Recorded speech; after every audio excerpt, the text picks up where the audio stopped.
Yeah, well, for more than a week now, we've been hearing about these exchanges of fire between Hezbollah militants and the Israeli military along Israel's northern border with Lebanon, and they do appear to be growing in intensity. They're happening on a daily basis, and that's probably why, almost certainly why, earlier this week, Israel decided to issue evacuation orders for 28 communities that all lie within 2 kilometers of the Lebanese border.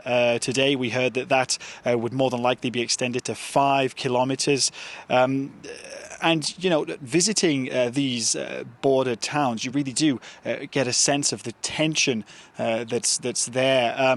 One town we visited, Kiryat Shemona, which is within 5 kilometers of the Lebanese border. It's become a virtual ghost town, and that's because, as the mayor told us, when the sirens sound to warn residents about incoming rocket attacks, they only have 10 seconds after hearing the sirens to actually take cover before the rockets actually hit. And we had a perfect example of that ourselves while we were there filming.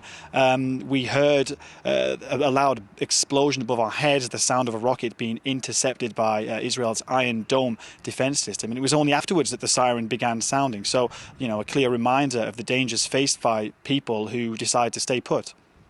And we had our correspondent in Beirut, Andrew, earlier, Rawad Taha, saying Lebanese politicians asking that Hezbollah for restraint. They're fearing another war with Israel, and the general sense being that it's up to Hezbollah at this point. What about on your side of the border? Well, look, I mean, yeah, big fears here that things could spiral.